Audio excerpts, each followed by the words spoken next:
I think we can all agree that at Christmas time, as a kid anyway, the best thing is waking up on Christmas morning, running downstairs and grabbing your presents, opening them up and playing with your new toys. Absolutely not a care in the world, just loving life. And every year you're hoping that your parents have managed to get you that new hip toy that has just hit store shelves. The toy that every kid wants. The difficulty, however, is that sometimes these toys are pretty scarce and hard to come by due to the phenomenal demand. A lot of these companies are normally prepared for the Christmas rush, which is fine.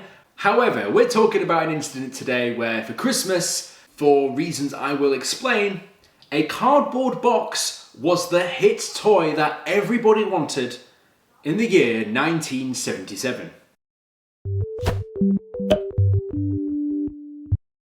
Hello! Welcome to Brainspill, the laziest show on the internet. My name is Tank, and yes, today we're talking about another strange fact in pop culture. This time about the fact that a literal cardboard box was the most sought after toy for Christmas in the year 1977. In that same year, George Lucas released a little known movie called Star Wars: A New Hope.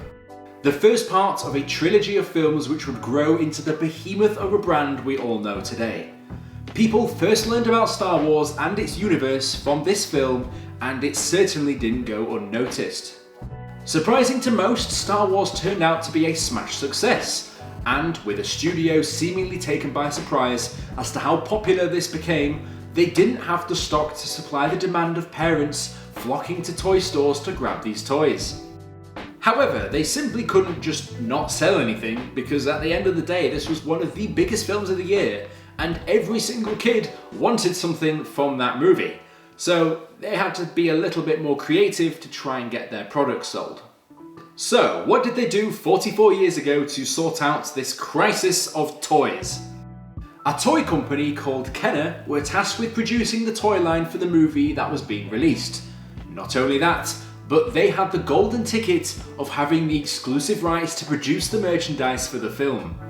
The problem was that nothing was really made, because the producers of the Star Wars franchise kept everything pretty much under the lid to make sure that no spoilers came out for the upcoming movie.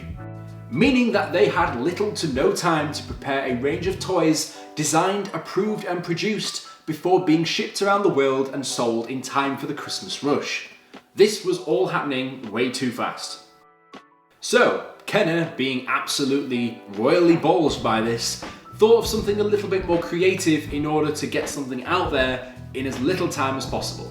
Basically, they'd thought of the perfect idea to get products out onto store shelves without breaking their own backs to do it. This is why Kenner made a cardboard box for the Christmas of 1977. A cardboard box they intended to sell so kids' parents would go out and flock for these due to their scarcity. So, why did they do this? Was it because they could only get their hands on a cardboard box before the Christmas rush? Kinda, yeah, it kinda was. I mean, they were pretty much in a situation where they had everybody biting at the heels for toys, and you can only do so much. They couldn't make the toys in time, so the purpose of this was to sell what was effectively an early bird certificate package. A cardboard cutout that would feature the original film's main characters. And by owning the cardboard pieces, it was ensured that the kids would be able to buy the toy a few months later once they'd been able to produce it. Do you know what? I was thinking about this earlier, and I was thinking that if I was a kid and I had a cardboard box for Christmas, I'd be pretty annoyed. But, I mean, that's kind of the selfish side of me, not probably understanding or realising the fact that there just wasn't any Star Wars toys at the time. However, I probably wouldn't be that annoyed if everyone else also got a cardboard box. You get what I'm saying?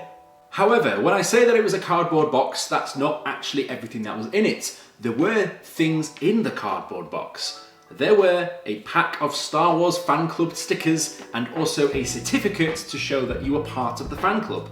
Of course, more things made out of paper, but at least it was better than nothing. All of which, of course, was incredibly cheap to manufacture, meaning that the kids hopefully didn't cotton on too quickly as to what was going on here. John Beck from Kenner commented on this Christmas rush and said the following to the Telegraph newspaper at the time. "We've got the Escape from Death Star board game. a Star Wars poster set, a Star Wars Dip Dot design book, and 4 Star Wars jigsaw puzzles out. It usually takes a year of production time for toy figures like this, and even though we hired extra people and cut the production time to 7 months, we still couldn't make it by Christmas. We did some market research to see if people would settle for certificates with the promise that the toys would be delivered by February 15th. The research told us it would work, and so what we call our Star Wars Early Bird Certificate package is really selling. Even though we envisioned the certificates as being placed under the tree and not opened until December 25th, we've gotten a lot of them sent back to us already. Adults seem interested in having the figurines for themselves too. We've had a 26-year-old engineering student call us asking how soon they'll be ready. I mean, yeah, you can print as many posters and board games as you want, but when it comes to actually making a plastic figurine, there is a lot more involved with the process, meaning that, like they said, they literally just didn't have enough time to get it done. The action figures would need to be designed, sculpted, which had to be turned into steel molds before they could be cast and painted. The whole thing is just too much to get ready in such a short space of time before the Christmas rush, mind you. A rush which nobody was expecting. Not even George Lucas himself, I guess. The cardboard box itself is pretty iconic now and is pretty rare to find. The fact that all the characters are cardboard cutouts in the box itself, on Christmas Day, even if you didn't have the figurines, you could cut out all the characters and still have fun with them. And play out your favourite Star Wars scenarios, such as that one time that Chewbacca overthrew the Empire and threw Darth Vader out of a window. I mean, that might not have happened, but hey, this is my Star Wars story, okay? Earlier on, I did say that every kid for Christmas got this box, but that's not actually technically true. The reason being is that, even though it was a cardboard box, this was actually quite scarce, and if you managed to get one, you were one lucky kid. Despite the fact that they were literally selling people cardboard boxes for Christmas, Kenner didn't mass produce these things as a result. The production was limited to 500,000 units. This made them not only quite rare, but you would be the envy of every other kid in the neighbourhood if you got one and they didn't. I mean, yeah, they probably did get a cardboard box for Christmas, but it probably wasn't the Star Wars box. It was probably the box for another present they got which was left over. So if your kid really wanted one of those cardboard boxes, just give him a spare one. They can do something with it, I guess. Worst of all, it wasn't even like the kids would be able to get these toys shortly after Christmas. They were promised any time between February and June. Yes, June 1978, upwards of more than half a year after Christmas.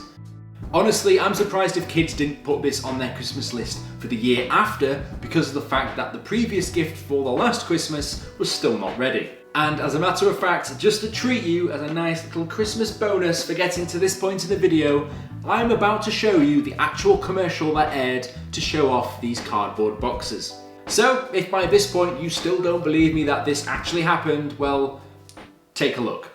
Star Wars figures, R2-D2.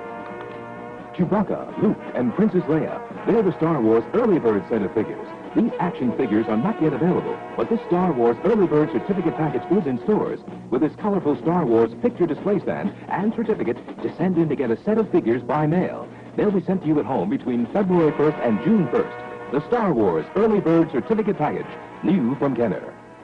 The fact that this box was so sought after was not only the envy of kids at the time, but for now, for collectors, due to the fact that this was such an early piece of Star Wars merchandise and memorabilia that I think you'd be hard pressed to find one of these still in good condition. Particularly because if you were a kid at Christmas that got one of these, and I know for a fact if it was me, I would have torn it to pieces, I would have cut it all out and it would just be a complete mess. It certainly wouldn't be a complete box like some of the rare ones you can find online today. So if you got one of these for Christmas and somehow you didn't cash it in and somehow you managed to refrain from opening it, you might be sat on a fair bit of tiny profit at this point. You know, not quite as rich as George Lucas holding on to all the merchandising type of rich, but pretty close. The thing that made these even harder to get was the fact that stores were simply not allowed to sell the boxes once the year came to an end.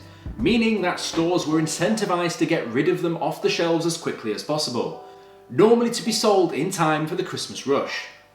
So kids would eventually get the toys after some waiting, and they were able to start playing with their toys as they should have done many months prior. Really, can you put a price on that? Can you put a price on the smile of a kid's face once he receives those toys? Well, yes, you can actually, because those toys are also probably worth quite a lot these days. This marketing stunt would be simply the start of a marketing campaign in which a similar stunt would be pulled for future releases.